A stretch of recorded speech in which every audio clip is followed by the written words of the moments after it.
नमस्कार, जय श्री कृष्णा। आसोला ज्ञान यूट्यूब चैनल में आप सभी का स्वागत है। फ्रेंड्स, हम सुनेंगे अकबर बीरबल की कहानी। मुर्गी पहले आई या अंडा। यह कहानी है मुर्गी पहले आई या अंडा, अकबर बीरबल की कहानी। एक बार बादशाह अकबर के राज दरबार में एक ज्ञानी पंडित आए।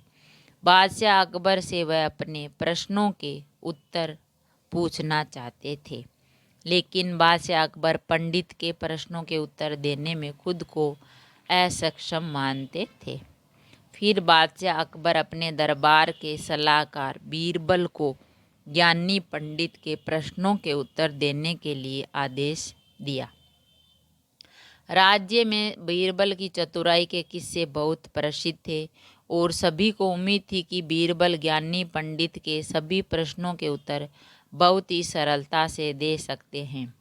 बीरबल से पंडित ने कहा, मैं तुम्हें 2 विकल्प देता हूँ, जिसमें पहला विकल्प यह है कि तुम मेरे 100 आसान प्रश्नों के जवाब दो या फिर मेरे एक कठिन प्रश्न का जवाब दो। बीरबल ने कुछ समय सोचने के पश्चात पंडित से कहा, मैं आपको 100 आसान प्रश्नों के जवाब एक कठिन प्रश्न का जवाब देना चाहूँगा।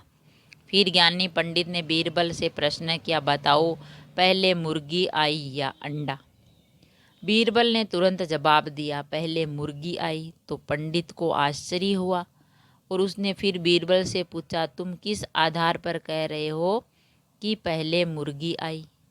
इस पर बीरबल ने हंसते हुए पंडित से कहा कि आपने ये दूसरा प्रश्न मुझसे पूछा है, जबकि आपने मुझे एक कठिन प्रश्न के उत्तर के लिए कहा था। इसके बाद ज्ञानी पंडित बीरबल को कुछ और कह नहीं पाए, फिर जवाब दिए बिना ही राज दरबार से प्रस्थान हो गए। बीरबल की चतुराई को देख बादशाह अकबर ने बीरबल से कहा, तुम इस राज्य के सबसे चतुर व्यक्ति हो। तो फ्रेंड्स, हमें इस कहानी से हमें शिक्षा मिलती है कि आप अपने सोच और समझ की शक्ति का सही उपयोग करके अपने हर समस्याओं के हल को बहुत ही आसानी से ढूंढ सकते हैं, क्योंकि पंडित ने कहा 100 प्रश्नों के उत्तर आपको आसान प्रश्नों के जवाब एक कठिन प्रश्न का जवाब देना चाहूँगा, उसने पंडित से कहा बीरबल ने। और उसने पूछा, मुर्गी पहले आई या अंडा। तो बीरबल ने कहा मुर्गी। तो बीरबल ने तुरंत जवाब दे दिया, पहले मुर्गी आई। तो पंडित को आश्चर्य हुआ और उसे फिर बीरबल से पूछा कि तुम किस आधार पर कह रहे हैं कि मुर्गी आई।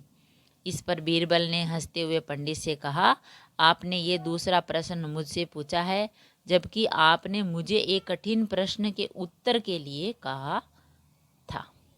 तो फ्रेंड, इस कहानी से हमें ये शिक्षा मिलती है कि हमें अपने आप सोच और समझ की शक्ति का ही सही उपयोग करना चाहिए और अपने हर समस्याओं के हल को बहुत ही आसानी से हम ढूंढ सकते हैं, निकाल सकते हैं। अगर हम अपनी सूझबूझ से ही काम करेंगे तो हमारा जो काम है वो आसान हो जाएगा और हम अपनी किसी भी समस्या से बाहर निकल सकते हैं।